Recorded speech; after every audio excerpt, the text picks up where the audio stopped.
Stone, Teller County Commissioner. Kathy Flower, Executive Director of Telestream Coalition. Anthony Boyd, Master Chronicle, Person Polo. Scott Skinner, Transit Liaison, Region 2. John Hall, CDOT Region 2. Just needs to be too dark. When they fall too much application. So I try to see that. Backward, Fremont County Transit Authority. Maxwell Hanson, Regional Housing Director for UAACOG. Jeff Guthrie, Region 2, Cripple. Samantha Hughes, Upper Arkansas Area Council of Governments. Lindsay Hawkins, CDOT Region 2. And again, Jeff Mosier, Special Projects Director here in Cripple. All right, thanks for having us, Jeff. Yeah, we're happy to have you guys. It's great. Years and Yeah. Anytime you want it.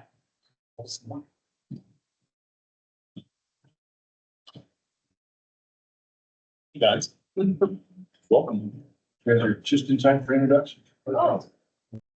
How do you tell you?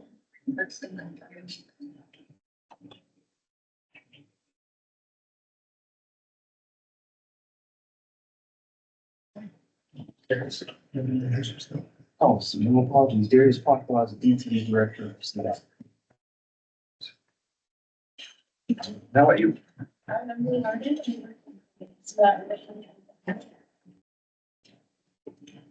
Everybody.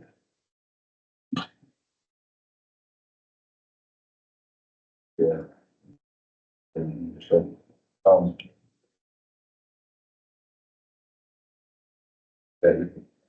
Beef license was for anything.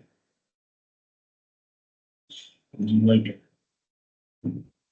So you can turn off the windows. Like Would you turn the windows down? It's gonna take us. Yes, we will. Don't worry about it. Windows. It's the first time on. TC update. Do that. He's getting that. Oh, is it people online too? Oh my goodness. Yes. Sure, Sam, if you'll call him out, cause I already did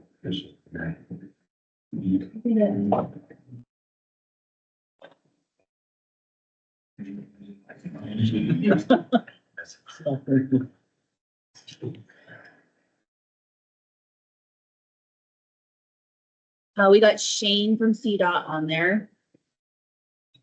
Do you just want me to name everybody off? Can you guys hear us online?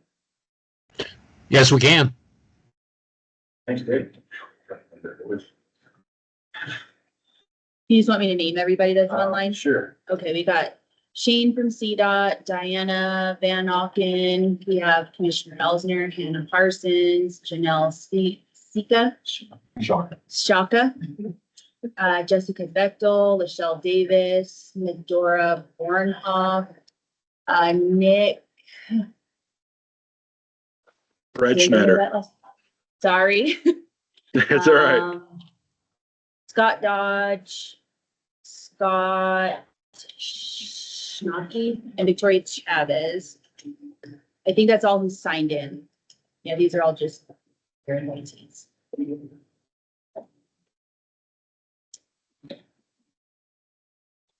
Okay, that was everybody there? Yeah. All right, sorry, guys, I based out online, but now we'll move on to the TC update. I don't know who's giving that. Commissioner Parsons or Shane, are one of you giving the TC update?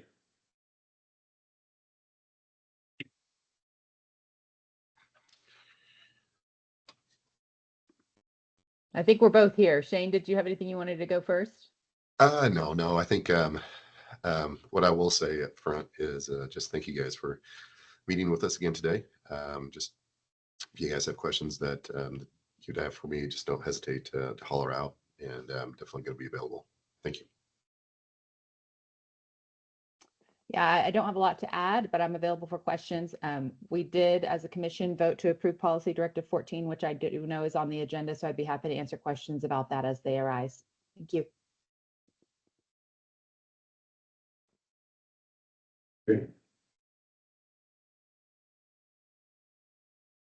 Well, then I find something like that's. It's up, can you not see that? Well, that. Does that make sense? That's you. No, that's for CDOT. Okay. See that. Is that John? Yeah. So it's the, we're requesting two changes to the RPP. One is to basically just shift, the $1 million that was designated in FY27. It's just moving there's resources within the rules and see that to allow that to be earlier. So it's just a transfer 1-for-1. It doesn't add money to central fund range. It doesn't deduct money. It just shifts this.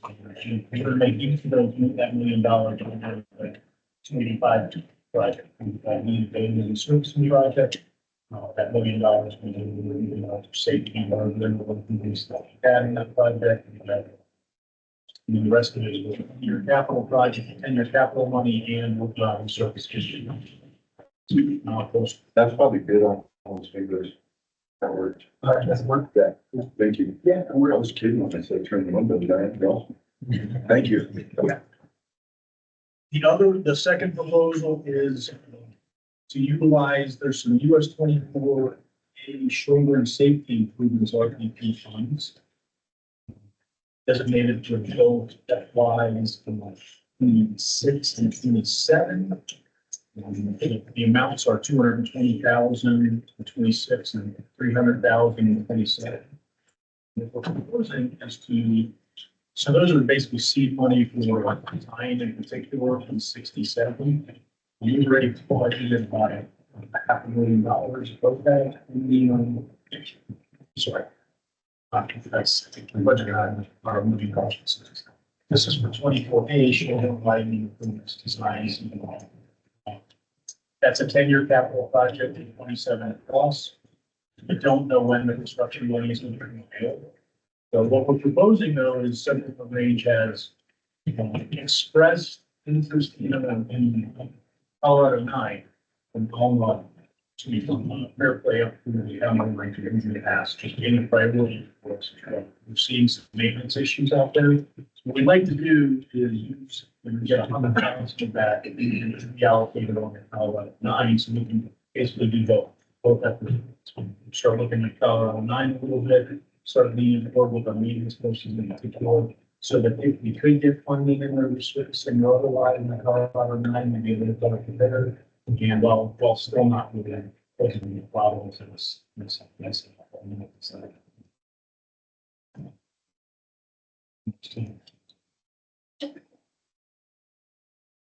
Okay. Are there any questions or comments on that? Requests? You kind of alluded to it, but on 24, you're saying that it doesn't affect the plans there for safety, or? To be honest, we haven't really begun. I mean, we've done an initial safety study of that whole corridor. Right. I mean, it is 100,000 less for that project, but 400,000 should be plenty sufficient to cover design and stuff like that. What we're anticipating, heading ahead in the next couple of years.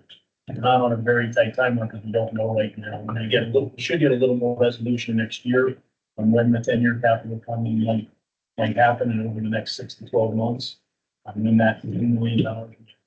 But I mean, right here, it's not gonna substantially impact. Design. We're a little bit down. Okay. Dick, any words on the, or go ahead, whoever that was. This is Janelle Shaka from the town of Fairplay online. It's hard to hear what you guys are saying, so I was just getting clarifying because I heard Fairplay and 9, but I could not hear exactly what you were saying. What we're trying, sorry about that if I wasn't speaking loud enough. So what we're doing is asking to reallocate 100,000 of the approximately 500,000 was designated for 24A pre-construction activities and allow those 100,000 be used on Colorado 9A reconstruction activities. So is that inside the town, the 9 that's in the town? Oh, we're just gonna try to do some preliminary design all the way up to Hoosier Pass. I mean, it's not, you know, there is not funding for it yet or anything, but it's an area that has been, you know, been talked about in this group as a highly important area. And so it is through town and all the way up to Hoosier Pass. We start looking at design, start looking at what it would take, what the problem spots are. There's a couple locations where the slides, I think, a little bit too dramatic a word, but you know, where there's geotechnical issues. So we would start to look into that, see what, you know, what costs it would actually take to improve Highway 9, resurfacing and other things. Okay, perfect. Thank you. Yeah, I know that portion of the road has been a topic ever since I've been on the team for the last 8 years and almost before that, so. Any other comments or questions? They did get chain stations, so those are up and lights. Looks good.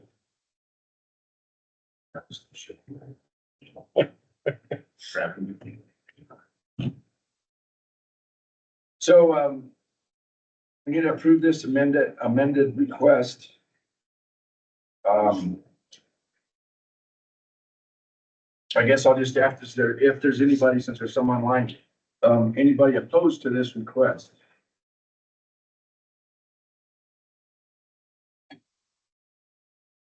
Okay, hearing none, we'll call that consensus approved. Okay. Your turn. All right, next we have the planning updates. I'll go ahead and kick that one off. I think we really have the planning updates at the tail end of the, yeah, 2050 plan in the SRI. Say it's as possible for that. But in the RPP, FY29, we set the statement to be time look at. So this is our annual update to our RPP list. This is going to be adding fiscal year 29 to our full year plan. And today, just information in January, you approve it, and then there's a joint tutorial. We don't do that.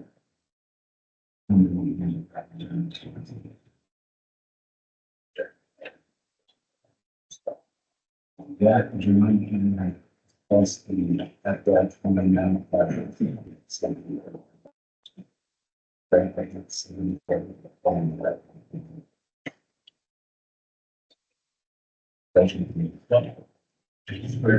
It's in a nutshell, just remind that FY28 that we passed this last year was 400,000 for reconstruction activities in Colorado.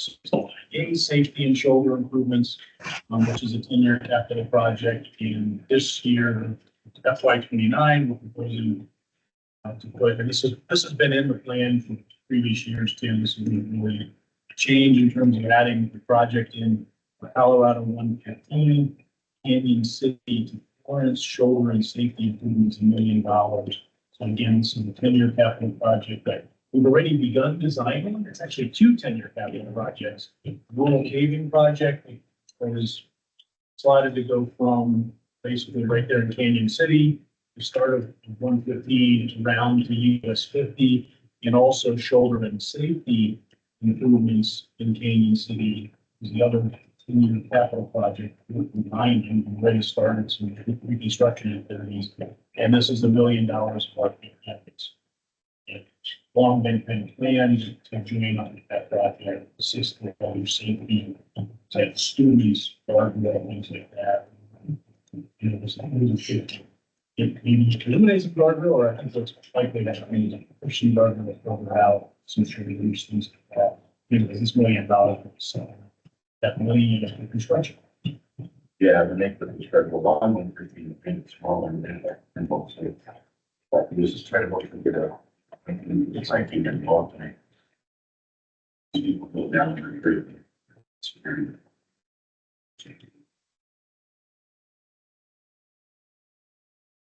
I think that's really all we had on cash from FY29, just because I mentioned very much the same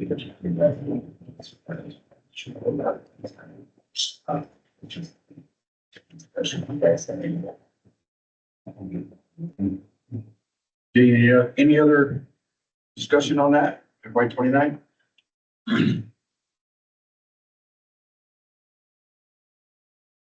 On MMOF? Yes, thank you, Mr. Chair. This is purely informational. Hopefully everybody has received the invite for 2 days from now, where I'll be hosting yours truly. You can't get enough of me. I'll be hosting a virtual only, online only, which I will hopefully successfully record for further distribution. It's targeted towards Central Front Range MMOF workshop, where I will run through the allocations. This will be for fiscal year 24 all the way through 28, so it's 5 years of funding. The entire Front Range has a little over $1.5 million. It would have been a lot more organizing if I had this pulled up. Well, I can't open the files and it's No problem. I don't know why it's not letting me. Mine's very slow as well. But this is just informational, so come one, come all. It is Wednesday, the 9th from 9 a.m. to 10:30 in the morning.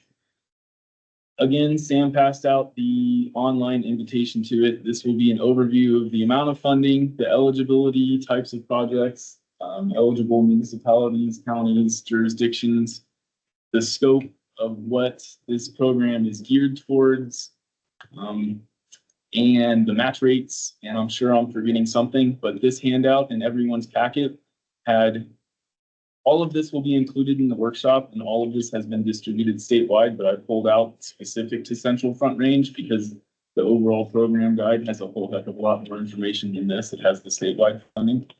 And then I organized on the left side in alphabetical order the town and county names with their match rate per the program guide. You can see that there are match rates all over the place from 0 to 50%. It's a very complex formula that I do not understand the math behind, and I can try to explain it to anybody who has questions afterwards. But again, this Wednesday, do please tune in, and I will happily be there to answer any and all questions. I hope to only speak for maybe 20 or 30 minutes tops, and then reserve the overwhelming majority of the workshop for as many in the weeds questions that anybody has. That's why we will be there. Hopefully Michael Snow from our headquarters has the chance to attend this. He's been invited. He's indicated that he can, but you can hear straight from the horse's mouth, answer any questions that you have. And that goes as far. I mentioned eligibility. I mentioned the scope. I think the program guide also has who you would be working with based on the type of project, and it's transit or capital otherwise. And I think that's really it. If anybody has any questions now, I'll happily answer them. But otherwise, tune in Wednesday, please. It is a What you asked me, question for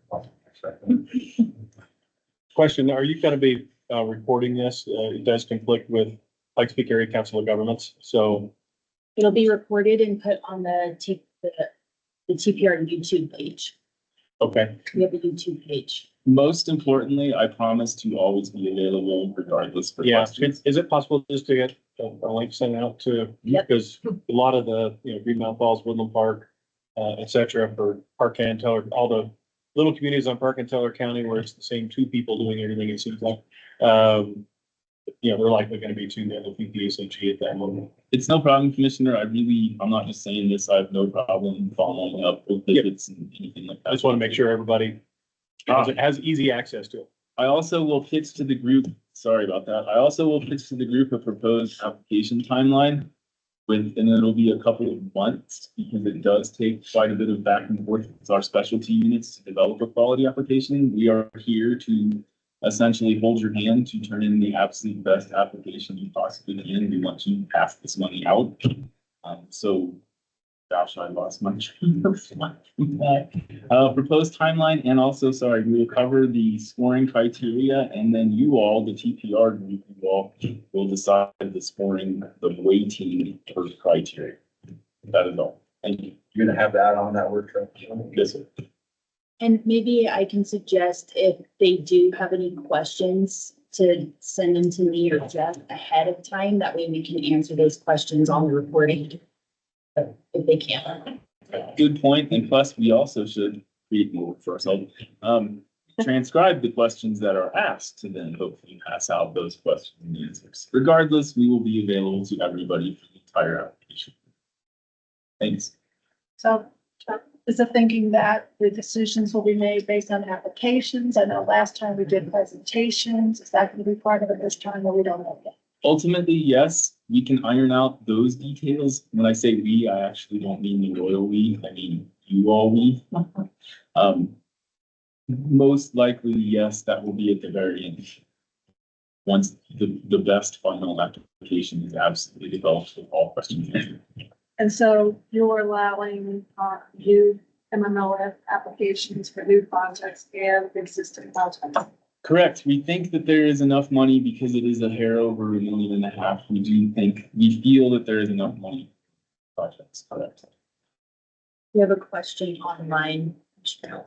Commissioner Elsner. Thank you. I want to do my annual whine whenever I look at this.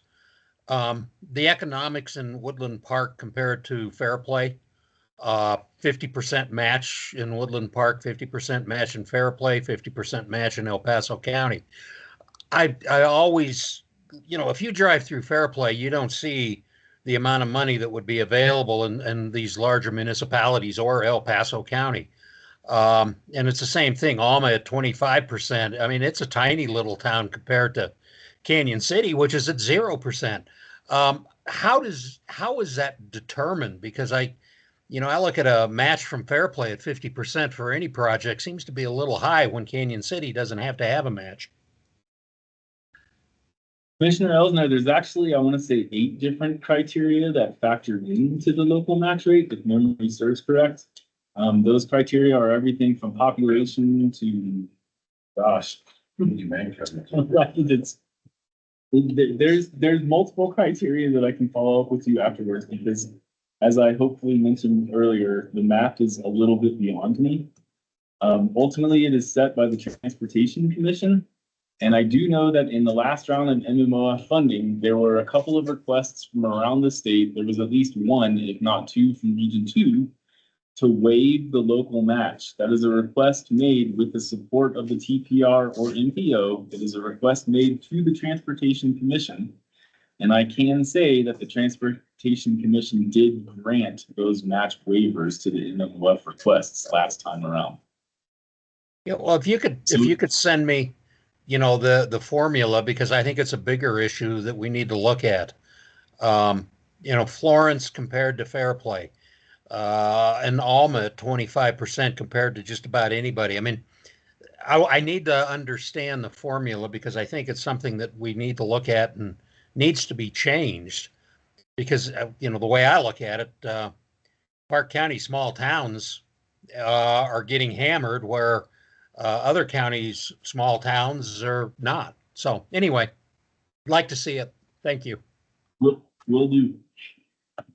And speaking from Fairplay, I echo those comments and I don't understand it either, but I know we did get a grant reduction to 25% for when we obtained MMOF funds. So, but I would like to see those figures too and how they're arrived at. Yeah, I remember requesting those last time. Almost perfect. Okay, any other questions for Jim?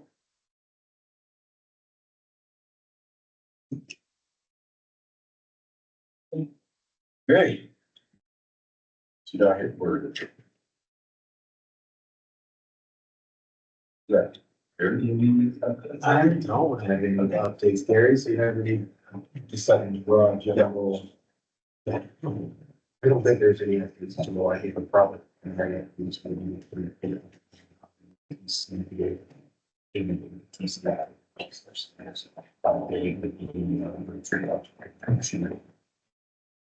But a little math,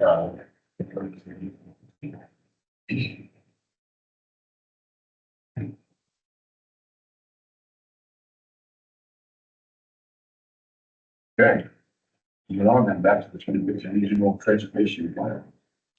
Mr. Fisher, I have a request. Can we possibly move the local agenda item presentation to just before that, since we have probably several hours for 2050 presentation? Yeah, we can do that. So hopefully everybody online, we're gonna move the local, the UCOG project presentation out. To do that right now, we'll come back to the 29th. Thanks. Thank you. So project ID 1079, it was part of the original 10-year plan for projects within this TPR, the Westcliff Vehicle Housing for Custer County. The agency that this project was originally awarded to help fund is now defunct, no longer in operation. They are no longer providing the transportation service there in Custer County. So we would be requesting to have this project cost of $460,000 reallocated from the vehicle housing storage to UCOG to actually bring back the transportation service there. The justification and urgency is still the same and consistent. However, the benefits obviously do change, going from storage facility to, again, providing the transportation service in that county. Most people in that area typically drive or need transportation anywhere from 1 to 2 hours to get to their medical appointments.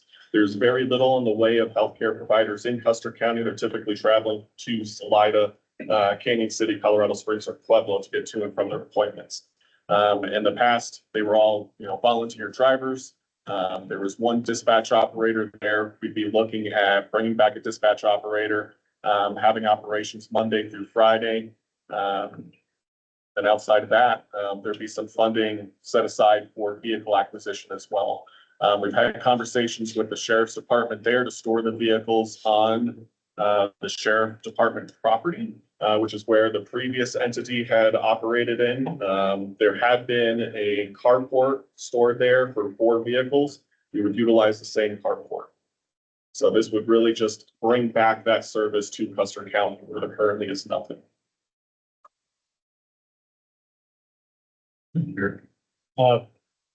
So is this CDOT taking over and running the service, or are you creating a new entity? So no, this would be UCOG. UConn, okay, I'm sorry, I missed that. So we've acted as the fiscal pass-through for the entity that was originally operating there, along with Fremont County Transit in Fremont County. So we're well versed in the program, filing documentation, all the requirements that are necessary. This would just allow our agency to then provide the service because there has been no local agency willing to step up to provide it. The entity that was talking about that was just kind of off the map, and then it just kind of disappeared. The money was already awarded. We're hoping that because it is transportation to transportation, just basically it's okay in this. See that's what the guys. So I think he's been talking to you, Jack. Yes. I think it's more a case, please correct me if I'm wrong, hiring people in the room, but I think it's more of a case of we're looking to the TPR for y'all's recommendation of a potential scope change to then bring to the transportation commission.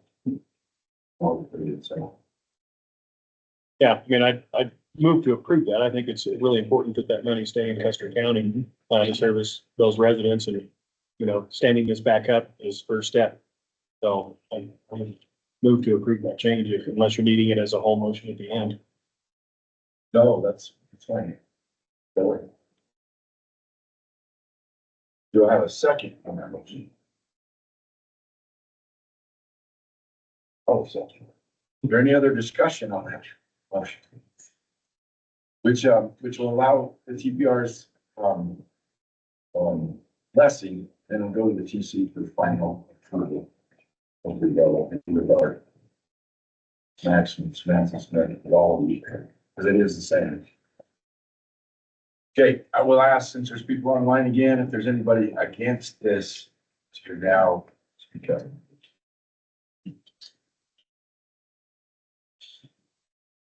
Okay, hearing none, so we move forward. What is Max, what do we need to do? Jeff or Rob or anybody here? I'll follow up with Max. Okay. It'll likely be just a simple letter that they like to draft to say.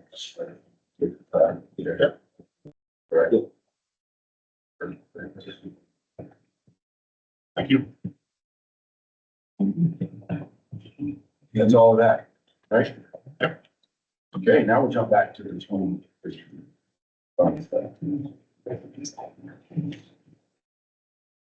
that what you like? That's good. Yeah. So,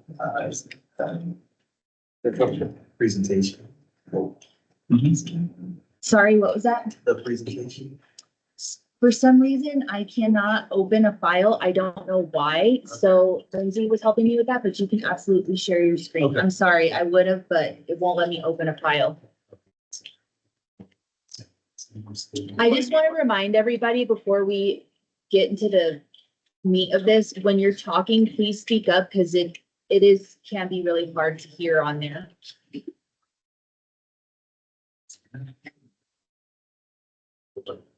Maybe of the side tape so that it might miss like the trajectory. Two.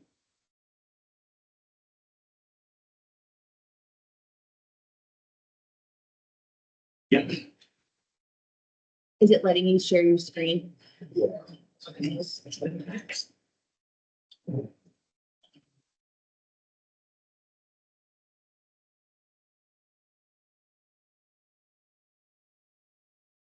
Everybody please use your mom and dad voice when you're speaking. Yeah. You might see it. That's right. You're in trouble. Yeah. We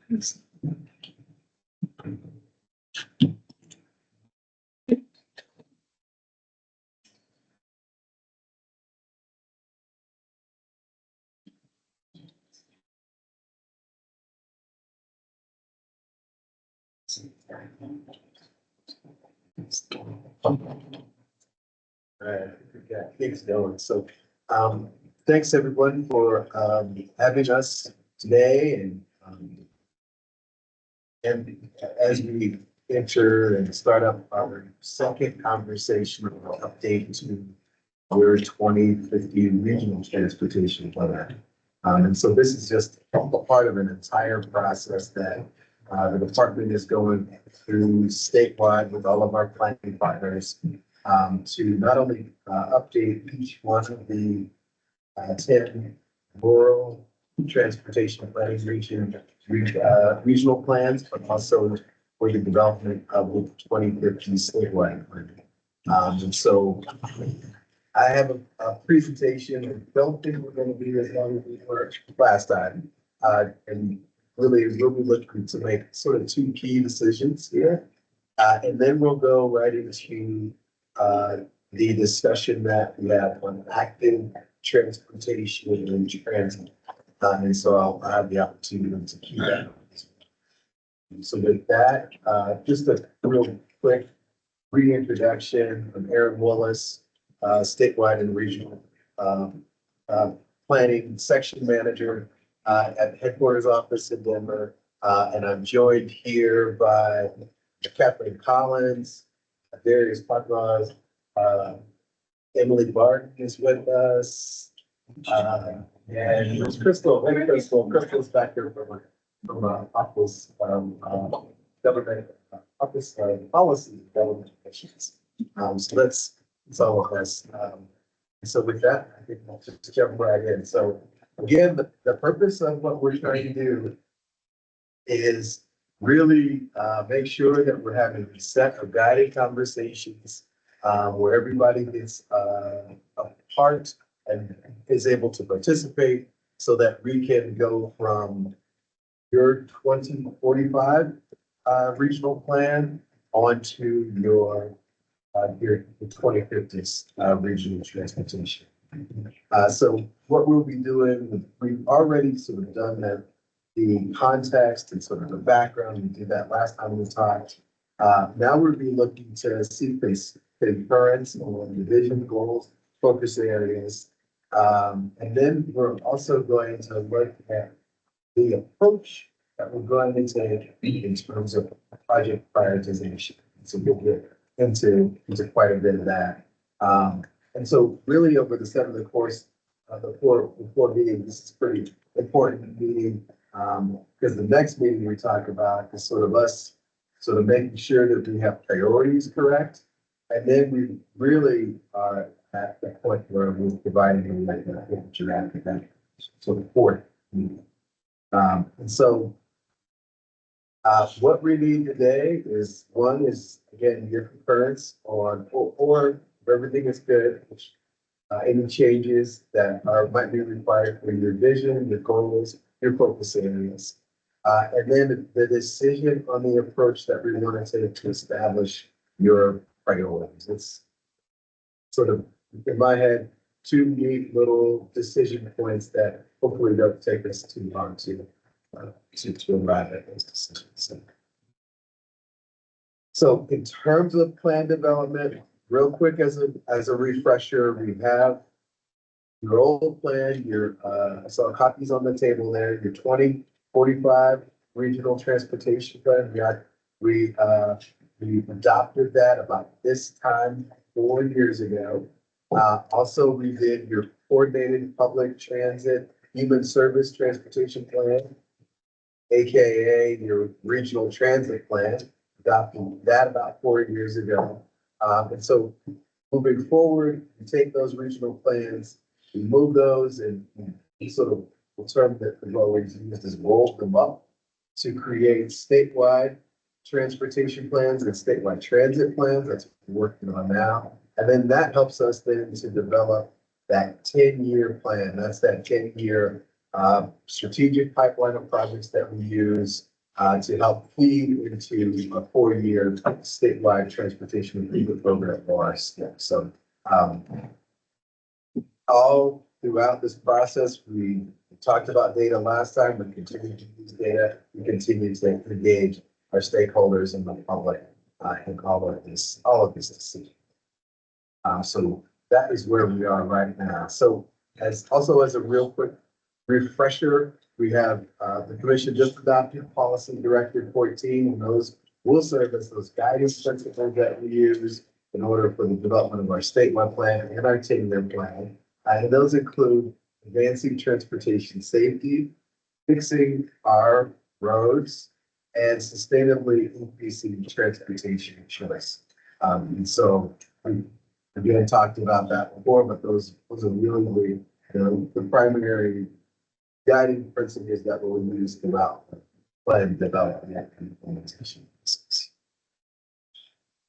So in terms of funding, really important, because when we talk about funding, there are the priorities that the department sees, which we are using our policy directive 14 to guide those funding priorities. Those are those from a policy perspective. It's the PD 14 plus things that are needed in the region, and those are the tools that we'll use to then identify projects for the 10-year plan. And basically, when you look at that column on the left side, that utilizes what we call strategic funding. So that is some of your larger pots of state and federal dollars that we use to implement the 10-year plan instead of larger projects.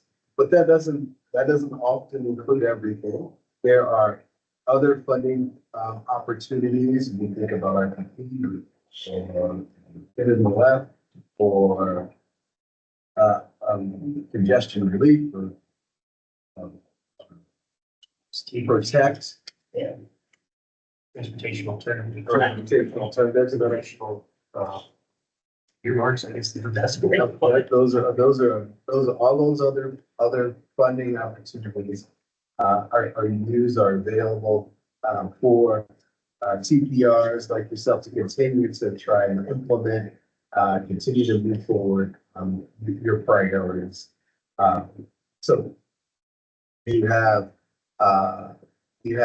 to the greatest extent possible a larger pot, obviously on the left side, and to the greatest extent possible, we'd like to align the things that are priorities at the region level, making sure that they have the best opportunity to find the middle to continue to apply. So before I go any further, we have had a lot of public engagement already. Specifically, we've talked previously about plan immigration. What's also going on is the development of the new strategic highway safety. So in the region, they've had one of their first listening sessions. Sort of summarized some of the findings there from there. And I don't know if, oh, she is on? Yeah, she's a very good. I don't know if she's on me. Can you see it? What was it? Yeah, I hopped on real quick. Hi, everyone. Hey, Gabby, did you want to speak quickly to some of the key findings from the Region 2 listening session? Sure, I would love to. Thanks, everyone. My name is Gabby Gamley, and I'm a traffic and safety planner at CDOT headquarters, and I am on the team working on the update to the Strategic Highway Safety Plan. As Aaron previously mentioned, we did just complete the first round of our hybrid workshop. So we did one hybrid workshop in each region of CDOT. So Region 2 is that southeast corner. And so statewide, again, we saw a lot of similar things across the board. Safety as priority, enhanced drivers education programs, increased funding for safety improvements, grant navigation support, comprehensive education campaigns, expansion of partnerships. And then we also identified that speed was a major concern. Specifically in Region 2, we saw that there was a need for more detailed data on aggressive driving, road rage, and distracted and drowsy driving, as well as emotional states like frustration or anger. Behavior is underreported, and so it's not effectively captured. We also talked about data needs for the vehicle type and size on roadways. Data is needed for specific unsafe corridors, those non-fatal crashes, as well as primary versus secondary crashes. We did also want to look at more data for correlations between equity zones as well as reporting. On the end of like infrastructure, we talked a lot about poor road design as well as potholes and how road conditions can impact how safety is experienced on roadways. We saw that there's some infrastructure misalignment, so that current infrastructure doesn't always align with the needs of vulnerable road users. This would include pedestrians and cyclists, as well as capacity improvements and kind of balancing between those two. We did talk a lot about drivers' education, especially in rural areas. It was identified in our workshop that drivers' education can be expensive and inaccessible, especially for ones that are not offered at the high school level. If you have to go out of your way to attain driver's education, it's usually not as acceptable. Additionally, there's some gaps in proper training, specifically on handling difficult and rural road conditions. We did talk a little bit about automated enforcement. So that was a call for high-risk areas, such as work zone highways, high-speed corridors, and that enforcement would look like red light cameras as well as speed radar. We talked a little bit workforce shortages, not as much, but specifically for infrastructure development and law enforcement. And we did hear that across some of our other workshops as well. And then kind of to wrap it up, we had a little bit of everything at the end. We talked about how grants are not always accessible, especially to smaller agencies. The process of applying is pretty cumbersome and requires nearly shovel-ready projects, which we know is not always possible.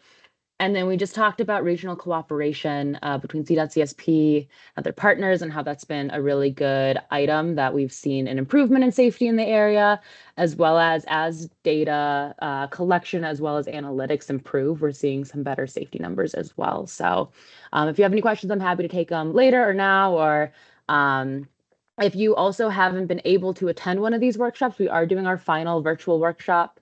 It is targeted to CDOT Region 3, but we are offering it to anyone. It is not regional specific. That is October 14th at 1 p.m. And feel free, Aaron, to share my email and I can connect people with that.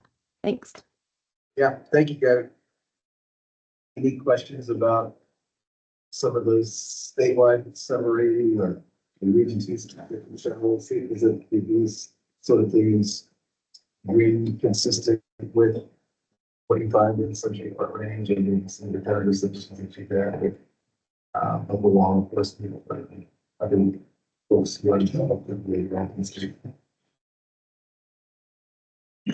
Yeah, they do. I mean, I saw a lot of them are consistent. What, I do have one question on the bullet on automated enforcement. What is being, what's the learning there? Is it that it's desired or? Yeah, Gabby. That one kind of surprises me for Yeah. region.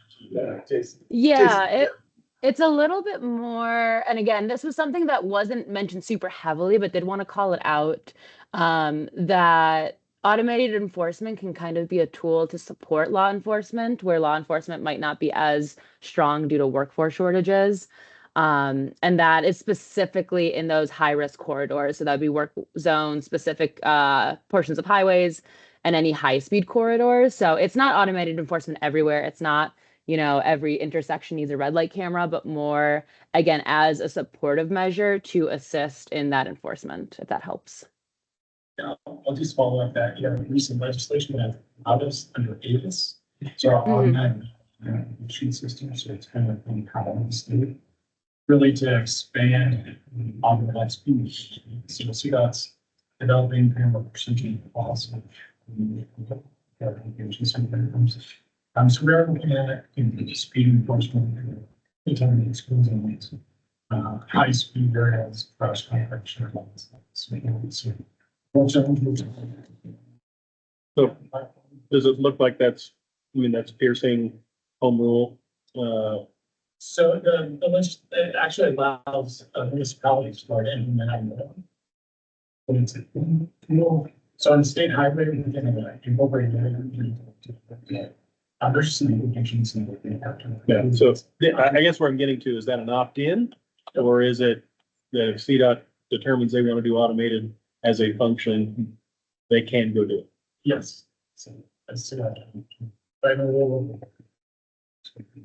So we really don't want to, enhance it. Precise and it's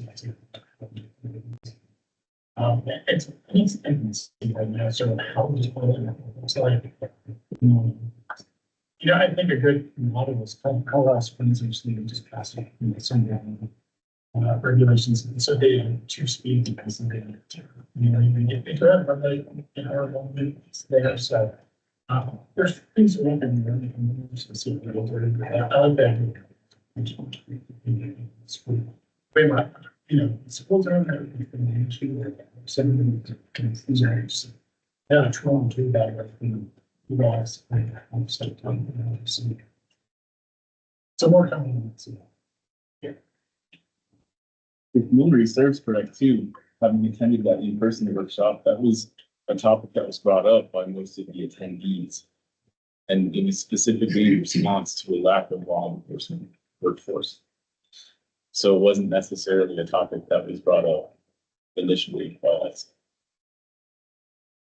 Yeah, no, I was just wondering, again, what kind of, where it came from.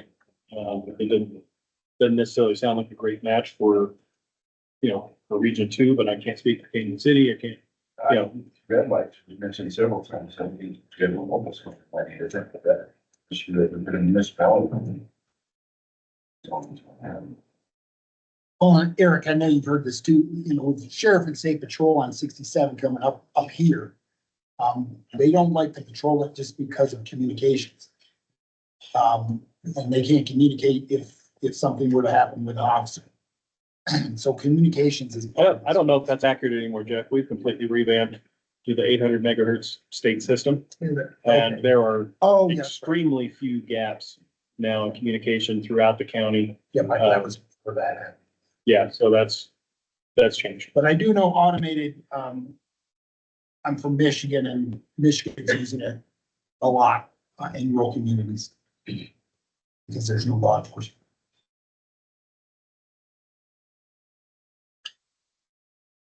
Well, and I know sheriff is not mandated to do traffic, they don't have to do patrol. No, they don't have to. So.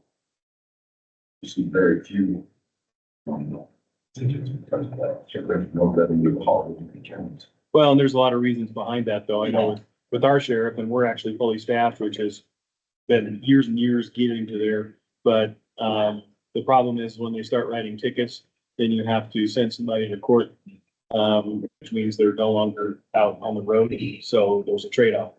And so they limit the number of people that actually are, I wouldn't say allowed to write tickets, but that are,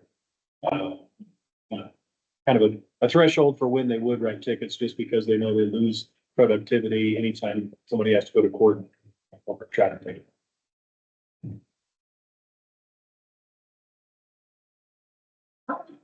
Okay. One more question on the grant accessibility. No, they're hard to understand and fill out, but also there's a lot of criteria afterwards that's not a lot of times brought to the forefront. I think that's another important piece of that grant. Hard. It's the follow-up, or as to, it's not always clear on application what the demands will be if you're say. Not even just reporting, but the steps that you have to take to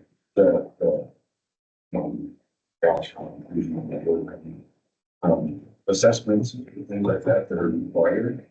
Is requirements. Requirements that you do something. Those aren't always very clear. And then a lot of money gets turned back to cover that.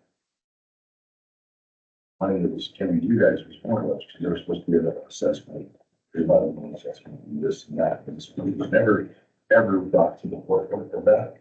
It was very fight for it. And then it became painful afterwards. Did you get that, Gabby? No, could you repeat that? It's a little muffled on my end. So, like, paraphrase, Commissioner, after a municipality receives a safe grant, there are requirements after they receive it that, where there are a bit of unclear expectations as to what's required after they receive those funds. And so once municipalities receive the funding, there are various environmental requirements and reporting requirements that aren't, that are feel like a bit of a surprise of the extra things that are required once the funding has been obtained. Yeah, we've heard a lot of feedback regarding grant navigation as a big hurdle. That includes those requirements after being awarded a grant. We know that through the DOT as well as FHWA and NHTSA, there's a lot of support that's out there, but what we've been told is that there is a hard time connecting the people that are receiving these grants with those resources. And so that does align with what we're hearing, is that not only is it where are the grants, how do I apply for the grants, what do I do with the funding, but it's also when I now have the funding, I'm all of a sudden have all these other rules that I don't know how to navigate. And so, yeah, it's kind of all across the board. And so looking at from funding to completion grant navigation is something that we've heard from other workshops as well. Okay. Sure that do something like your time. Thank you, Gabby. Yeah, thanks everyone. Okay, on that same, in that same sort of frame, there were two items that we talked about in number one that we wanted to follow. We presented the data from meeting number one. We categorized our data under those three policy directive 14 categories of safety, fixing our roads, and sustainably increasing transportation choice.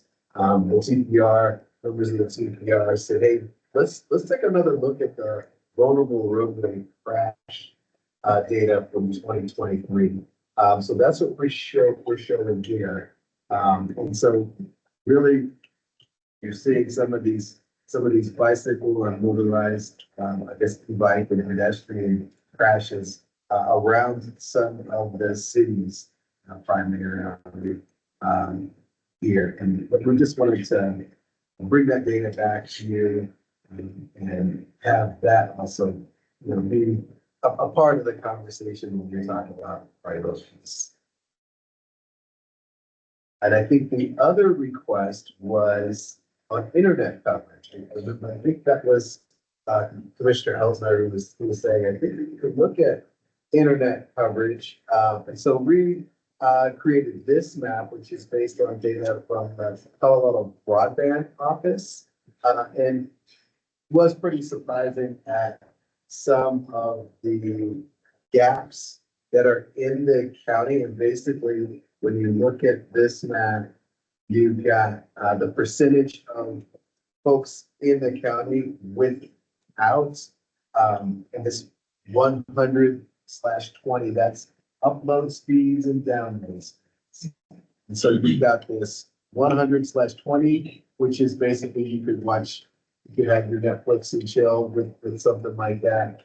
But there's also this 26/3, which basically feels like AOL.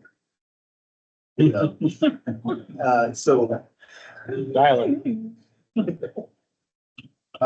and there are a fair amount of parts in the TPR that have, what would be considered pretty slow, pretty substandard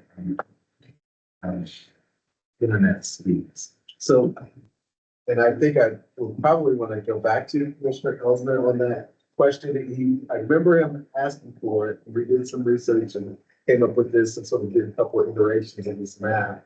But I don't remember the context. I have to go back. Commissioner Elsner, if you would. There, Dick. I'm here. I can't really understand what he's saying. Oh, let me just restate it. Maybe a little louder. I can talk a little louder. We had talked about internet connectivity and the lack of internet connectivity, sort of acceptable broadband levels at meeting number 1.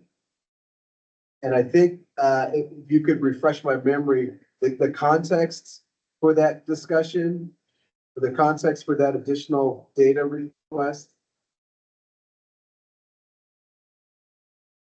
I think you may have me confused with someone else on Okay.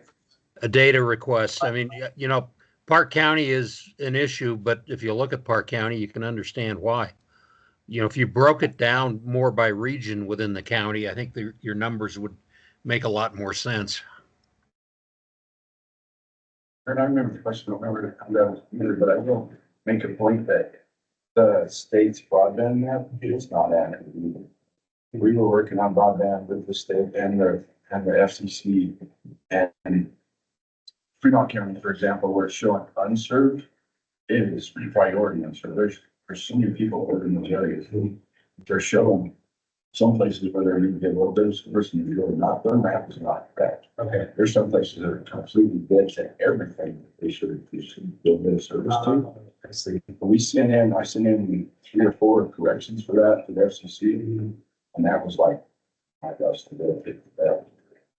But they didn't get changed, so then that was not 100% accurate. It's probably worse than it actually looks, even though it's terrible. But it is a good point, and you mentioned the radio things. We have a lot of sponsors still with another commission, even for the radios, without. I think, but it's slowly coming alive as the ones been figured out from the Congress that was to help deploy broadband in these places, but they're slowly working on it, or we're getting rid of it, but it's in pretty bad shape now. And that's what we've done a previous iteration. That was a little, finely detailed. And there's a lot of spots that are not very good. And I think from a CDOT perspective, CDOT has this one good policy where whenever we're, along the side of the road, and there's infrastructure that needs to be built, we do our best to coordinate with, especially Colorado Broadband Office and other private providers to make sure that they have access so that we only do have to do once We're able to build fiber and whatever. And that's been a big conversation with the TC, and I don't like the final of that has been because maybe it's way alongside of it. Well, but they were gonna charge and then they weren't, now I don't know where that is, they're gonna follow it. You know, whether they're one day or not, but then to allow access for, we have to come in and try to put it in the less than the general ones. Still an unknown. Okay, it sounds like maybe not, next meeting, but maybe, for the next summer, next fall, might be worth bringing, Bob Piper up to talk about where you stand in terms of broadband build out and, some fiber build out. Probably a conversation that we all have and Ron's probably time. Yeah, and part of this is, whatever CenturyLink has called now. You know, there are a lot of areas, I know Fremont County, Park County, and Teller County, where CenturyLink is reporting that they have these areas covered. And they have them covered in the same way that you could say they have telephone coverage if they're party line, because they're sharing, you know, a very minimal broadband signal. And there's just a lot of folks in the county where, they just, if they need to do work at prime periods of time and get online and actually stream a meeting like this one, there are a lot of times they would not be able to do it under a system being reported to CDO that is sufficient when, well, it's sufficient for 2 hours a day, but not for the rest of the day. But that's part of it. But also CBO's map is based upon a desire, which is wired internet. They are not considering Wi-Fi internet as part of this, which for some of the rural areas, that's sometimes the only way to, you know, to get affordable internet, broadband internet into areas is through Wi-Fi towers. And then also, of course, does not take into consideration the proliferation and growth of Starlink and potentially other satellite-based, constellation-based broadband providers, how that impacts it. Because honestly, for the rural areas, that's going to be the affordable pathway is as more competitors come online. I live in the northern part of Teller County, and CenturyLink just decided that damaged cable back sometime in May, that they're just not gonna repair it. I think it's the postage service every 2 years, and it took me 5 months to find out that they're not gonna come out from there. And without Starlink, it's the only Wi-Fi that you can pay for up there that you can no cell phones over. Then they said they're not gonna back up. There's 3 communities out there that they basically shut us off. At least now they're saying they're not gonna turn it back on, because before they were saying they're gonna get it fixed. Yeah. And you guys were waiting and not getting it. Waiting and waiting and waiting, and Yeah. now I finally got a supervisor number local, after talking to somebody in the Philippines. For hours, and so that's, you know, what, I'm not even getting my own service. I'm doing well. Or remote. There was a question on the Zoom. I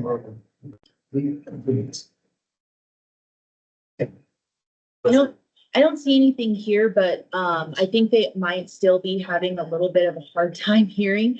So I'm sorry, I have to ask you guys to yell, but if you can try to take a peek and see if the transcript is picking you up good enough. I mean, it is gonna be a little bit weird. But if it's not picking you up like almost accurately, just take a peek and then raise your voice if it's not. Sorry.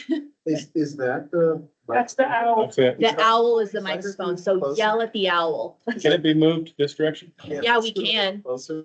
I'll have to- Well, that's. Sure, I don't want to unplug it. Let me mute it so that they don't have to hear us dragging that tape.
There we go. Okay, is this a little better? Can folks on the Zoom hear a little better? Right Yes, on. okay, all right, thank you. Sorry we didn't fix that earlier. All right, so just jumping back into this, there is a lot more data that we could look at, and I'll bring back the conversation on broadband, a very important one, and see what we can do about having folks from our ITS office come up for a visit maybe next year, see where they are. And in the meanwhile, we can do some background work and check to see where they are. But I know that if there are any more just broad data questions, rather than continue to sort of fill this presentation with a whole bunch of maps, recreated this 2050 transportation data visualizer tool. And so I'll make sure to get that link to Samantha for her to distribute. But it's a experience builder ArcGIS tool where you're able to sort of customize the data that's really important to you. And so you can look at things at a TPR level, at a county level. And it also includes a lot of our safety data, a lot of our asset management data, and transit data, in addition to sort of broad data on population, employment, many other factors. So I would. And if I could, there's also usage data as well. Sorry, Yeah. I'm trying to make sure they can hear me on there, but usage data for as far as VMT, AADT, and also truck usage as well. So you'll be able to have layers to look at how much traffic there is on various state highways in the region that you have selected. Yeah, thanks, Darius. All right, so let's jump into your vision, your goals, and your focus areas. So here is the vision that's currently in the 2045 plan.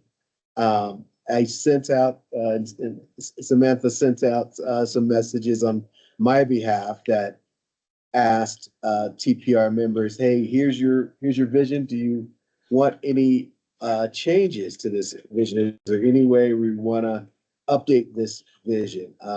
We didn't receive any major edits or changes. And so if you would all, like to just take another look at your vision. If there's any changes now, we can certainly take them now, or otherwise, if you feel very comfortable with your vision right now, we can keep it and move that into your 2050 plan.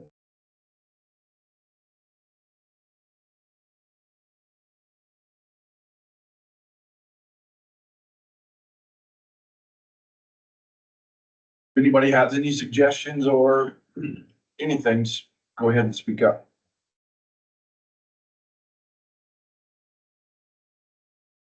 I think it's still appropriate.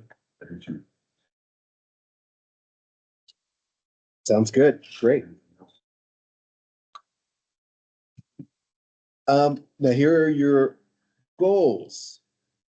So what we've done is we've listed out your goals, and really in each one of these goals, there's sort of a keyword, and all we did here was just sort of bold and sort of highlight that keyword.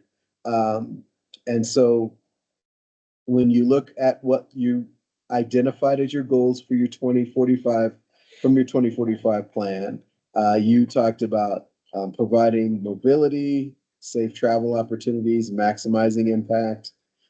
This concept about your system should function as a complete system with alternate routes to accommodate emergency evacuations and increase traffic demand.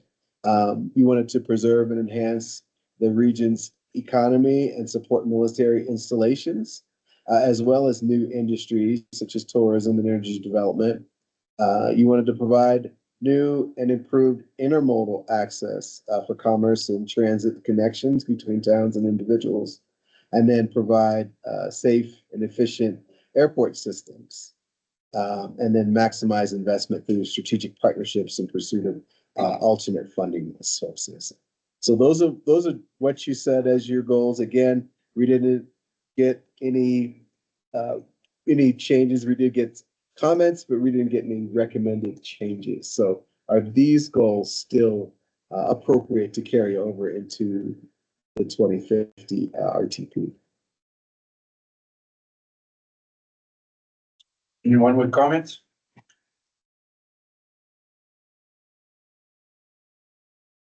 See anything that I would change?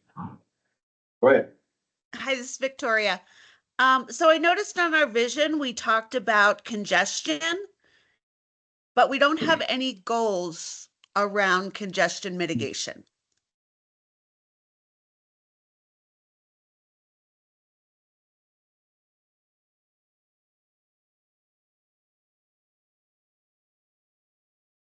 Yeah, I could see that. Yeah, it's interesting. If you look at goal number 4, we talk about ensuring that the system functions as a complete system with alternate routes to accommodate emergency evacuations and increase traffic demand. I don't know. You could see that as I don't know. I look at that and I think more of risk and resilience type of thing. So yeah, I would agree with that statement. Would you like us to craft one for you? A congestion related goal? We can bring that back to you next. It could either be a new goal or it could be sort of tacked on to that number 4. Okay. I would say in Victoria, I think it's a great suggestion. I know Highway 285 has long had both seasonal congestion issues. Highway 24 is experiencing the same, and so I don't know what Highway 50 is like at certain times, but we certainly struggle with that a lot. So I think having a standalone goal regarding congestion would be, I think, correct. I think would be appropriate. Okay. What do you think, Dwayne? I'm fine with that. It's not attainable in some places, but it might be in the where you're talking about. Yeah, I think congestion. I mean, other than that, you got. we were thinking a bridge over the city of Woodland Park, and perhaps one that yeah, that goes from Fairplay to the upper end of that. What's that pass up there called? But anyway. We can absolutely craft one for you and bring it back to you. Bring it back. Yeah. Any other suggestions? And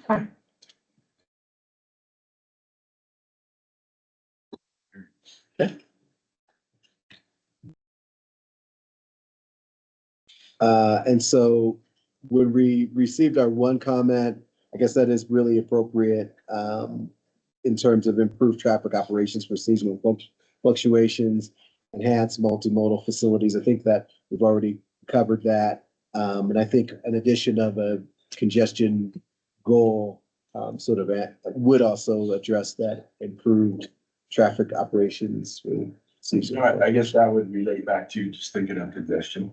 But we have problems on Highway 50 is where they hit stoplights. The stoplights cause the congestion because they're not timed or that type of thing. Operation. I don't know how that works, but the stoplights are what cause a lot of the congestion. You just our area. I can't imagine where there's more vehicles.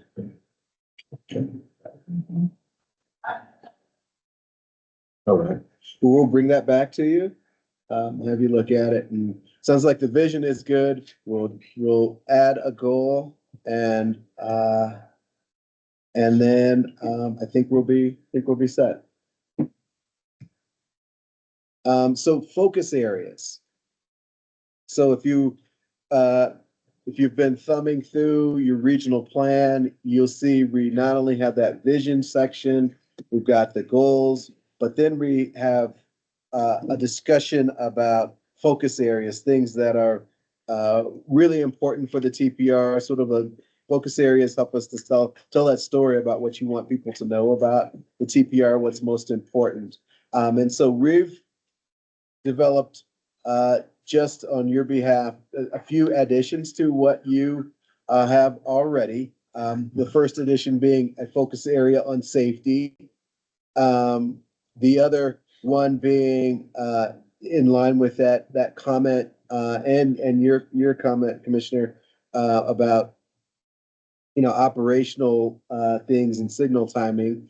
So road conditions plus traffic operations being something that is important you'd like to focus on, in addition to tourism, bike ped, scenic byways, freight and rail, military resilience. And then you all had environmental mitigation, and we said, when you all think about environmental mitigation, you're probably thinking more with the emphasis on trying to reduce or trying to address wildlife vehicle conflict collisions. So those are what we proposed. How do those sound as focus areas for your 2050 plan? I think they sound good. Anybody have any other suggestions, or is everybody okay with those?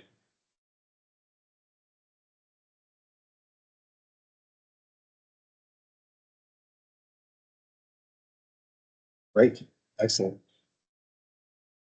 Can I just say, Yeah. nothing about expanding transportation options. As a focus area, yeah, it's definitely It's a goal. goal. Yeah, and it's not only a goal, but capacity improvements.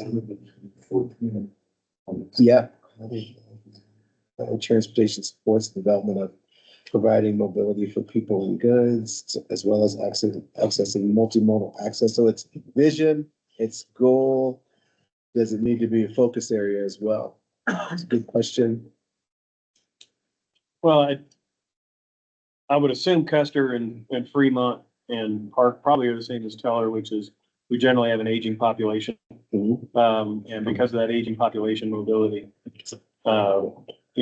increasingly becomes more of a concern. I know obviously it's a big part of what Teller Senior Coalition, provides not only to the residents of Teller County, but also Eastern Park and Western El Paso. So, adding a focus in there about whether you want to call it multimodal or transit for underserved populations might be, that'd be who we're talking about. Okay. We could add to bike pedestrian alternative transportation. Some requirements.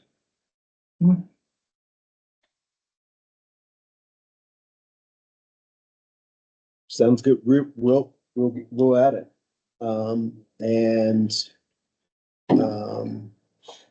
I guess the question is, do you want us to fold it into one or stand alone? Does it? I'm okay with either way, but Either way.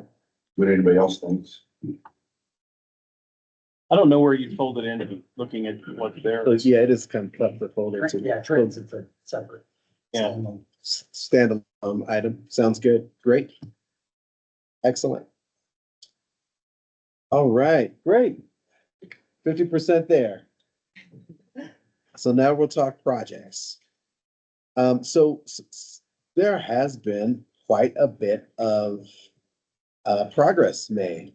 We did analysis, and we've made some progress on not only your priorities as a TPR, but just broadly speaking, the 10-year plan.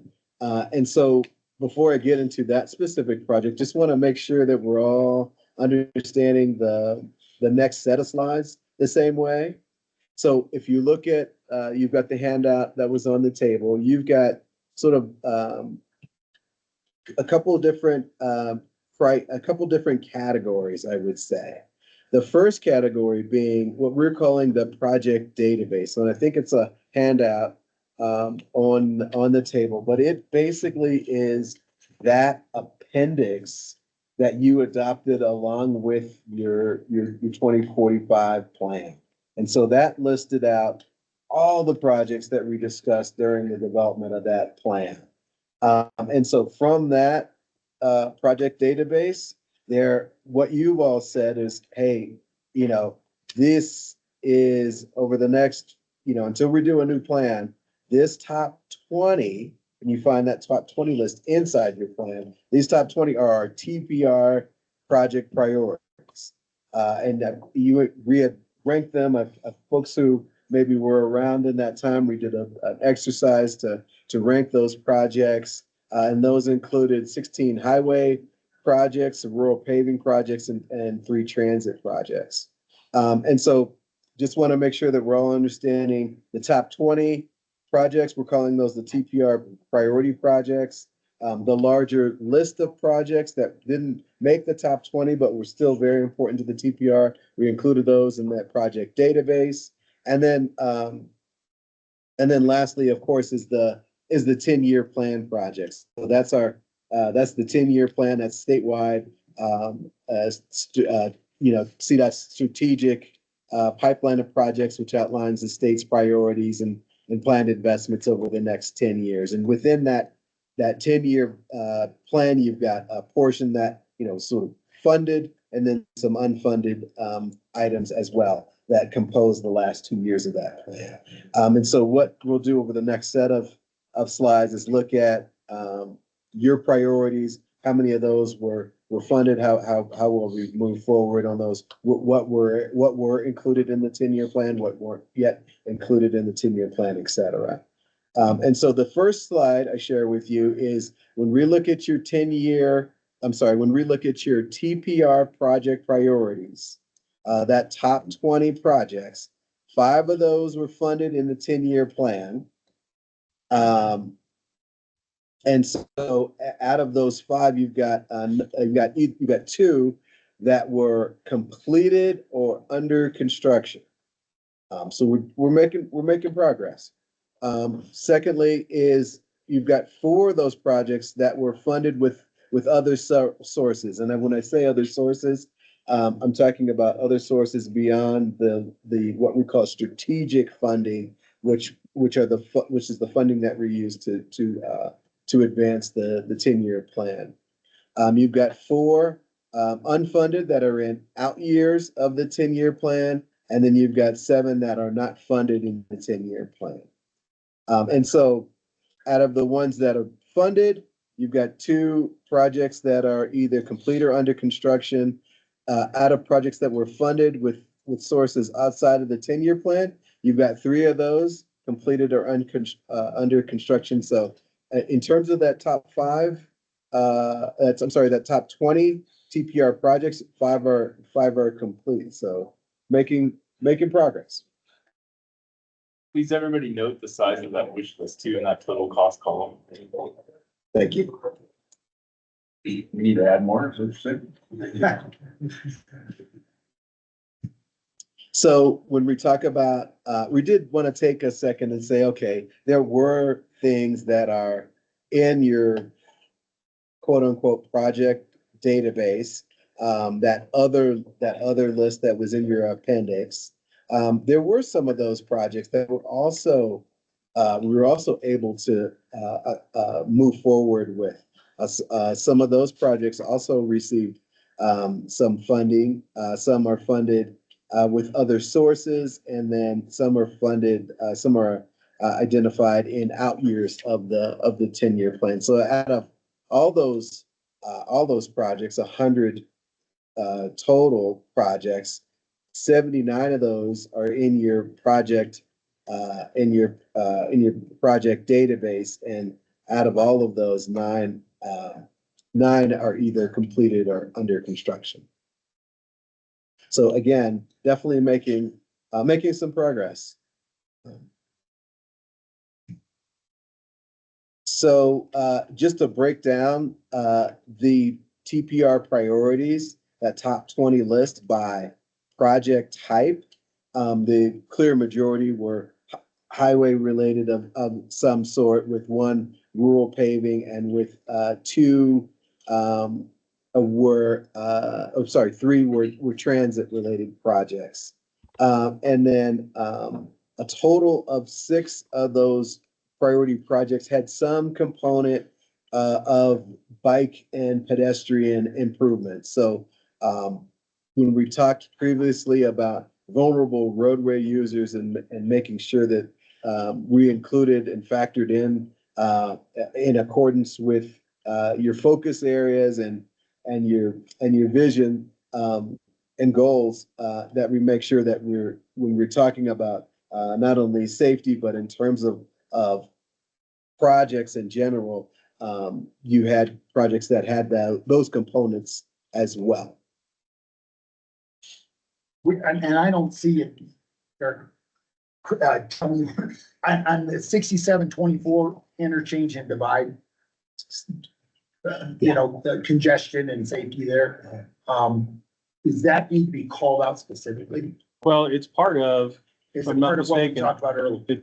it's part of a current safety review, right? That for that northern part of 24, we extended that up to including the 67 and 24 interchange. Is that work complete now, or? The plan?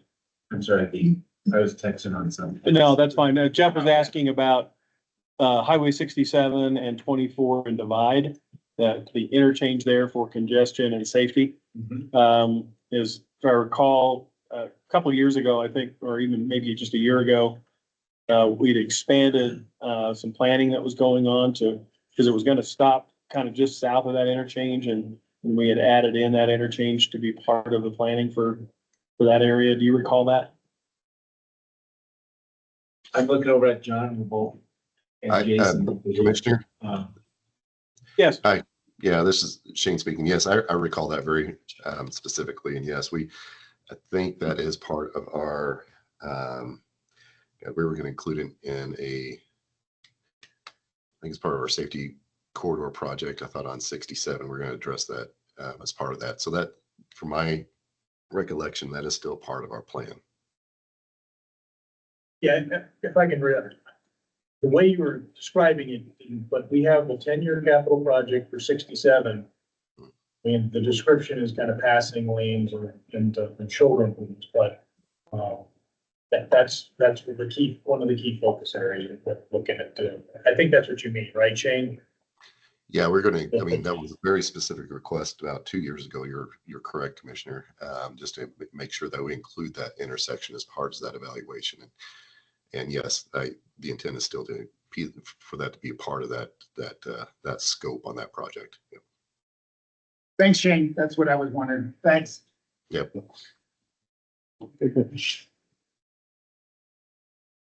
So when you talk about your project database, we did break that out by type. There, you can see the percentages, but sort of a broad distribution of different types of projects that were included in the longer list of your project database. And then, so new projects to consider. Okay, so in light of the priority on the priority list, the top 20, the projects that will, come off as they have been either completed or they're under construction, the TPR you all might want to consider. Maybe you want to add projects to sort of backfill the 5 projects that will come off of your priority list. And so when we talked, we reviewed, the projects that were in the TPR. So region staff have beginning to do that analysis and have updated, project status for all your projects, the cost and project descriptions, and including opportunities where it makes sense for considerations of bike and pedestrian and transit and other safety elements to be added to projects. So they've done that analysis, and based on conversations at the county level, the region and headquarters are proposing that maybe 285 corridor improvements, and then small maintenance projects from Region 2. Maybe those are projects that could be considered to move into the priority list. So just a thought there. Those are projects that are in your database, in your longer list, and have come out from, you know, recent 4P conversations. Maybe those are projects you want to consider to sort of backfill the things that have been completed. I'm just gonna let that marinate for just a second, give that some thought as we sort of move forward. So here is just that same sort of moving it from a chart to sort of a little bit more visual. The blue here on the list are projects that have been funded. So they'll be moving forward here soon. And then the yellow is either projects that have been complete or that projects that are under construction. So Did that make that better for everybody in the room to see? yeah, that does make it a little better. Yeah. Just tell me where to scroll and I'll scroll in for you. Yeah.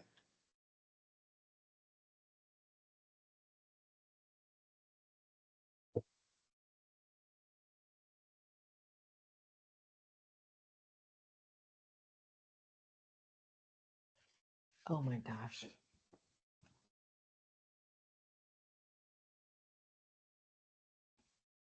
Let's move in a little bit. Okay. All right. So now let's talk priorities. And so there's a couple different ways we can approach priorities. Okay. So first of all, what the Transportation Commission adopted will be how the state will be sort of the primary process that the state will be using to build out our next 10-year plan. And so we'll be using a data-informed project selection process that will look at how well projects address and advance safety, how they maintain our infrastructure and keep our infrastructure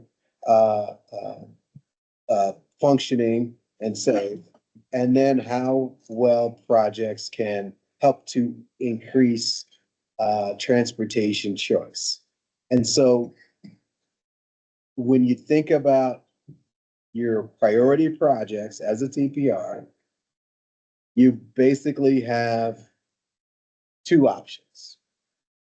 You can keep things as they are. We can swap out, we'll take out what's been completed. We'll probably keep what's funded as we track in there. We can take some projects, move them into your priority list at the bottom, and you can basically retain the projects that you have from your 2045 plan and simply move them into your 2050 plan as is. That's option one.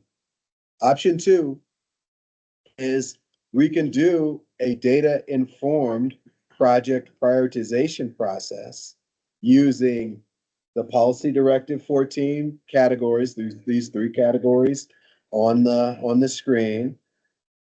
We could use the Policy Directive 14 goals plus your TPR goals to then prioritize prioritize your projects.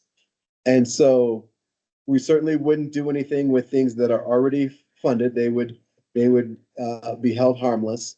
But we could take then and prioritize things in line with Policy Directive 14 goals or Policy Directive 14 goals plus the TPR goals.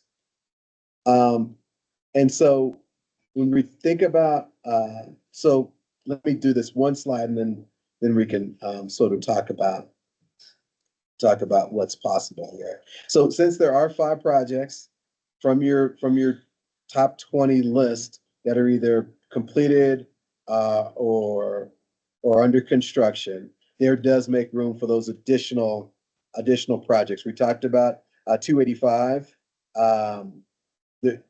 which is also listed here as a potential project, and then we talked about maintenance related items throughout the TPR as an option. So then what we've done is we've said, okay, what were the next highest ranking things from that longer list, from that database?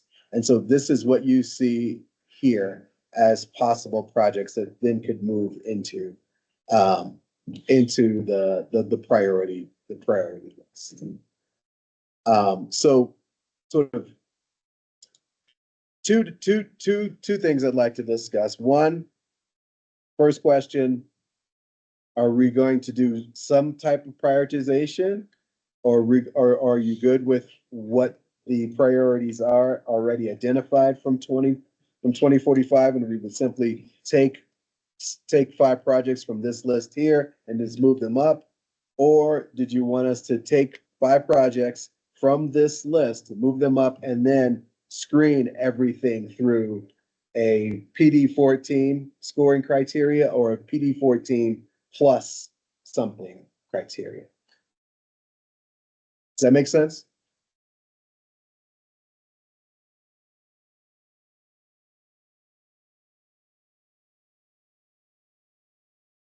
A lot of options. A lot of options. Yeah, a lot of options. And they all have different ramifications. Yeah, a couple questions as we look at these. The Colorado 115 safety study, is that Florence to Canyon City? What segment are we looking at?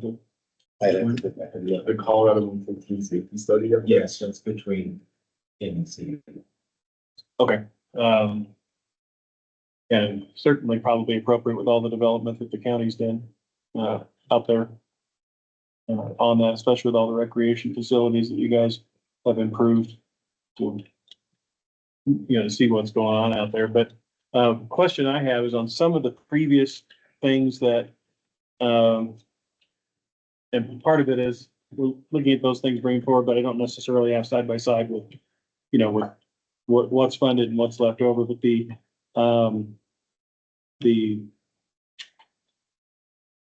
number 3 there on our 2045 list. Yeah.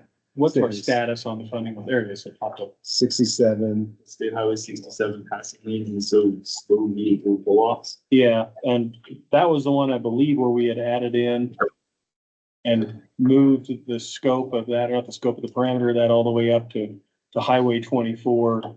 I just want to make sure, and to Jeff Moser's comment, that within the 10-year plan somewhere there's a review and a plan for improving the safety and and flow of traffic at that specific intersection of 24 and 67. I don't know if you have the data yet, from this project, or if it says $10 million, but that was probably set up as 10 million when we were just looking at widening and some other safety things versus a re-engineering and potential widening of an intersection at 24.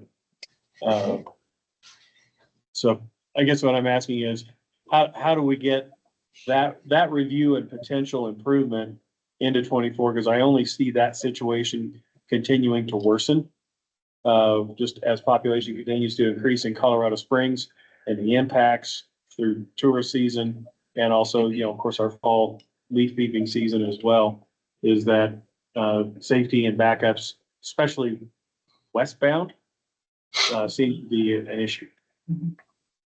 I'll take a stab at it. So I think what we can do, oh, go ahead, Shane.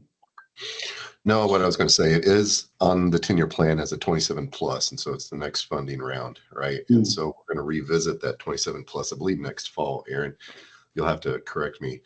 No, that's and when correct. we, Yeah.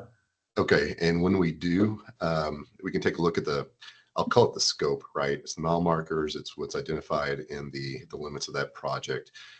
When we identified that project for the 27 plus, we identified 10.5 as part of our, I think we were fiscally, projected fiscally constrained of what we can use or what we plan to use for those future year projects. And so to get back to the scope, when we review next fall, that list of 10-year plan projects, this one continues to be your priority to address it. We'll look at the scope and ensure that the limits of that project include the 24 and 67 area.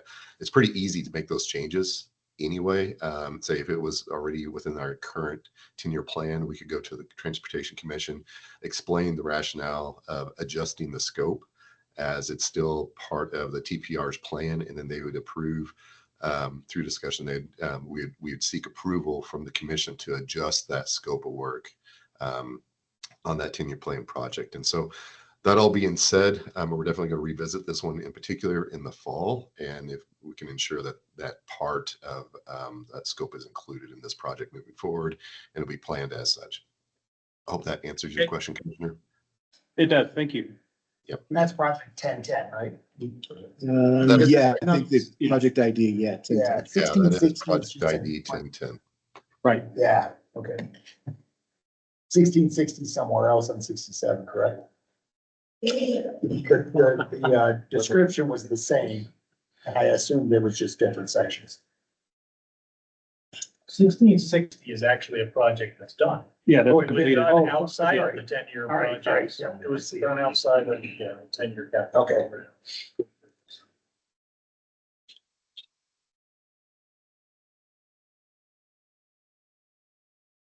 So this project 1004, which talks about transit facilities for Cripple Creek, Canyon City, and Woodland Park. I'm not really sure how that project came to be on this list. Are you familiar with it, Matt? Yeah, he's not either. I desperately need a facility for my vehicles. I've got 13 vehicles out in the weather, 3 feet of snow we had last winter. And I so, think that one's funded, isn't it? is that done? Yeah, that's, It's not It's done. funded. That's just Okay, so I'm not really sure. I think Mac and I, who both run agencies that would be impacted by this, I guess need to understand what the scope of that is, what's involved in that, and how it would impact our agency. So who would be a point person for that project? All right, gotcha, coming. What, didn't we discuss that? Ted brought that up at the last meeting on the device. Yeah, because I know, I think that this is the one, so I think Ted's kind of. okay, I'll reach out to All three Ted. TSES are interested, and because this is funded in the current chunk of funding for fiscal year 22 to 26, we can advance that. Okay, Do please follow up with me afterwards. all right. Let's talk through this, what that entails, and then potentially, because this particular project 1004 was written specifically 5-6 years ago towards transfer facilities, let's just discuss the scope of work that you're considering versus. So how what this is about written. this 1068?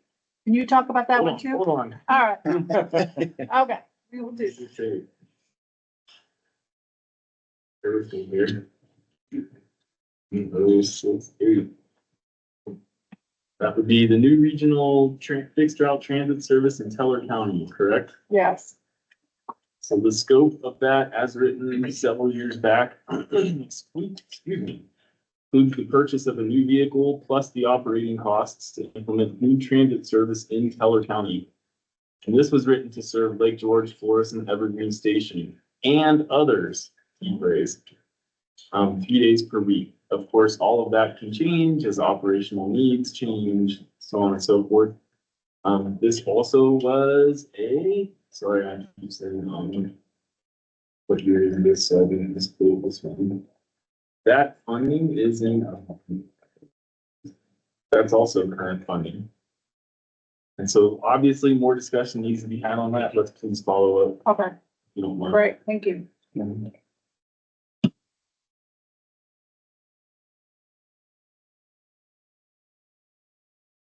So I think that takes us back to your, Yeah, just take us back to, and let's see how we might approach the decision making here. Let's first, I think. Let's, Leo has a question. oh, yes, please. Yeah, and Oh, this is Leo. Dick Elsner. I'd had my hand up a bit too. Yes. Sorry. You can go first if you were up before me. Go ahead, Dick. That list of projects to choose from that was there. Yeah. You know, you've got 285 passing lanes and shoulder widening north of Fairplay. If you've ever been out 285, of course, anytime during the summer, it's a mess because of all the tremendous increase in traffic because of the state parks and everybody going further into the mountains. But we also, it's kind of year round because construction doesn't stop down in Denver during the winter like it does up in the mountains. But we have anywhere between 40 and 80 gravel trucks a day heading from Fairplay to Denver, and they are truly making a mess of traffic on 285 if you look at some of the backups, because the trucks travel in groups of 3 or 4, and it's impossible to get past them. So, you know, I want to really encourage looking at the 285 passing lanes and shoulder widening, because 285 north of Fairplay is becoming extremely dangerous and extremely congested. Thank you. Okay.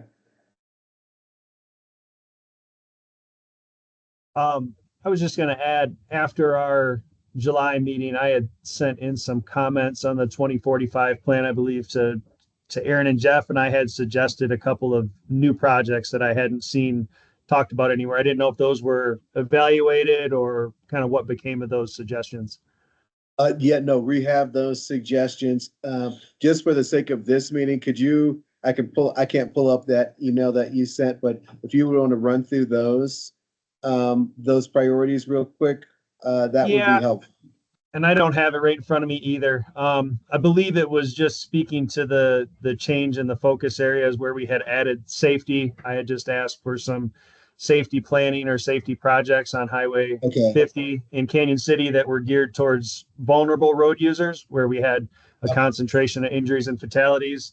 And I think the other one was towards Commissioner McFall's point about an active traffic management system for the traffic signals along Highway 50, just to have those work in coordination better for mobility. And I think, yeah, that's perfect. That comment, is it Leo, right? Yeah, Leo. That's why we included the orange slides were based on your email, the safety addition as a focus area, and then that traffic operational comment that we had included. Yeah, that was based on your comments. But yeah, you make a great point about vulnerable road users as well. And I'll talk a little bit about our complete project kind of concept here when I'll talk about it, and then Medora will talk about it when we get into our active transportation and transit presentation part of this meeting. There was something in the chat from Victoria from El Paso County, and it just says, we see the need for multimodal on US 24 east to Peyton and south powers design/construction to relieve traffic on I-25, part of which is in the TPR. Okay, good. Thanks. So can we go back here to maybe tackling this question first? Because I think if we tackle this question first, then we can see out of the possible list that we have and some other have, we'll see what could backfill. So I think the first main question is the priorities that we have when you take out what's been funded. Is that a list that you'd like to retain and maybe not do any further analysis on it? Or would you like to, whatever list we come up with, would you like to take that through a data-informed project prioritization process? Let's maybe tackle that as the first question. I think data informed is fine, but, and it's come up repeated times, Commissioner Elsner, as well as myself and others, where congestion seems to be coming up again and again. And I'm not sure that congestion is really part of the PD 14 guidelines, but I think it's important from the both a tourism aspect as well as, you know, depending on where you are, you know, there's certainly a oh, what's the word I'm looking for?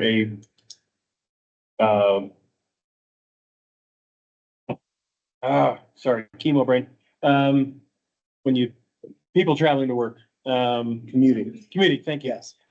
Is that, you know, that northern Park County, the commute into Denver Metro, Highway 24, the commute into there, and then I don't know what the back and forth between Pueblo and Canyon City is like, but, and then adding tourism into that is, you know, that's what leads to all of our congestion issues. So widening passing lanes, you know, all of those things that we've, you know, discussed about for our primary corridors, I think is really crucial. Okay.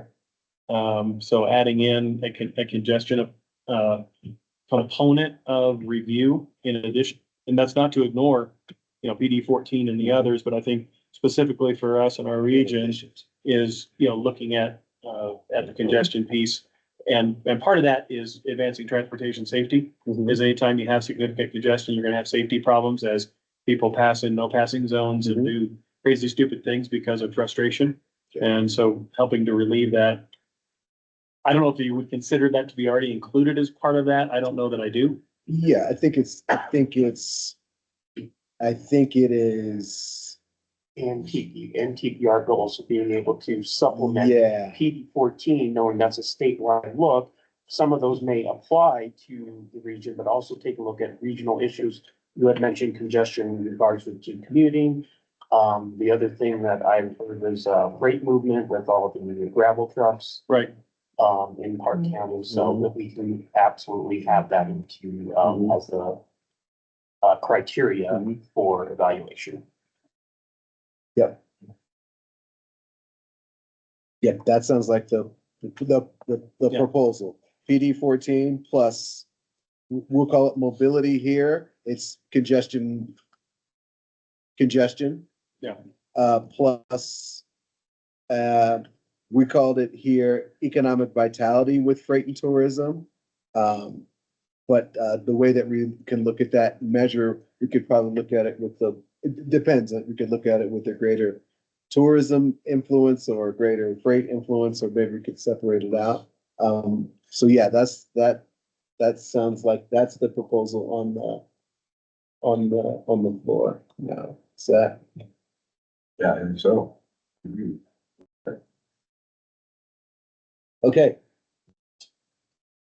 Anything else regarding that we want to take into consideration, or those 5, 6 things are the things that you want to consider for evaluating your projects, next plan? Man, the more I sit on fire boards and that, you know, that risk and resilience goes along with that congestion is if you can get folks in and out of areas when disaster strikes, specifically fire. But okay. I think that has to be a priority as well. Okay. Sounds good.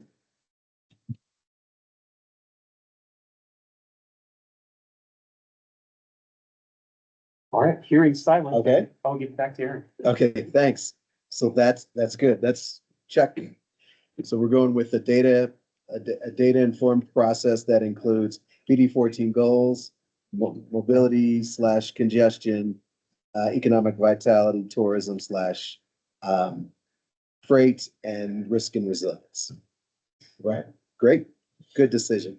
All right. So let's let's go back to. Let's go back to the question of the five. The five projects that we would then add back into your priority project list. And there's two different ways we could approach this. We could, you all could take a moment to look at this now. Maybe you want to chew on it a little longer, and I could send something out, and you could send something back to me, or we could just talk about it at our next meeting. I think we have done that a little bit, but based on that decision, if you want to take some time to consider it within those different priority areas where it would fall into it, to give us some instruction to kind of go through on how we can help with that decision, we're able to do that as well. Knowing that we're probably taking a look at this probably the first time we only have an hour two here. Yeah, and I would say, we just kind of gave direction on how to review. Mm-hmm. How does that apply to these? We need to know what we could take so we'll take a look at everything. No, and I'm just saying that's the question we're trying to answer. Exactly. Is that we've kind of directed a pathway. Yeah. Data driven based upon these factors. Right. But then here's potentials, to move into the top five. Mm-hmm. Well, how do those rank with that? Where's the how critical are each one of these? The US 24 bridge replacement. I don't even know where that specific one is. Mm-hmm. How critical is that to our goals and to the the consistency of our of our highway system. Mm-hmm. Because some of these you look at and I just frankly since it's not my region, I don't know. Mm-hmm. Multi-use path to high school in Florence. I don't know. I know where it is. Right. I've seen the sign. But That's another one of those projects that was awarded and then there wasn't enough follow-up back up and it's just kind of disintegrated. Yeah, but there are some of them that kind of relate, I think, to things that we've already discussed, like US 285 passing lane shoulder widening north of Fairplay. Right. Addresses congestion, addresses freight, addresses a lot of those issues. That would, off the cuff, would probably rank pretty high, but from a time standpoint, the window we need to have to make this decision, would it be appropriate to ask CDOT, knowing the kind of the priority process we want to take to come back with these and, potentially have you guys give us a ranking of what you think fits in? Mm-hmm. Or are you looking for direction today based upon, it sounds like, where do you go? But it kind of sounds like it doesn't need to be today. Mm-hmm. That this is, it's not first blush because they're existing projects, but how do they fit in based upon that? That's a great approach. Go ahead, Rob. Yeah, we had a pre-meeting about this, I can get confused a little bit, but is the point of purpose to complete 5 projects, now we need a new top 20, right? Mm-hmm. Do we go ahead, I'm just thinking out loud, do we go ahead and come up with the top 20 list? Mm-hmm. And then PD 14 and then the TPR priorities are gonna help us a year from now when we do our 10-year list of projects. So are we jumping? I guess my question is, do we put our top 20 together and then a year from now, when we update our 10-year projects list, is that when we take another look at the PD 14 and TPR? Is the benefit to both? And there is a so I would say it's kind of chicken and egg to me kind of thing, and so I'm struggling with that. I think what we're asking for, we can have the taking these projects and take a look at data across the time by meeting 3, knowing that that's 3 months from now, and we'll get started right after us and the consultant help right after this meeting, taking that list and prioritizing it by the PD 14, by your regional priorities in order to come up with a score. And then taking that back at meeting 3, which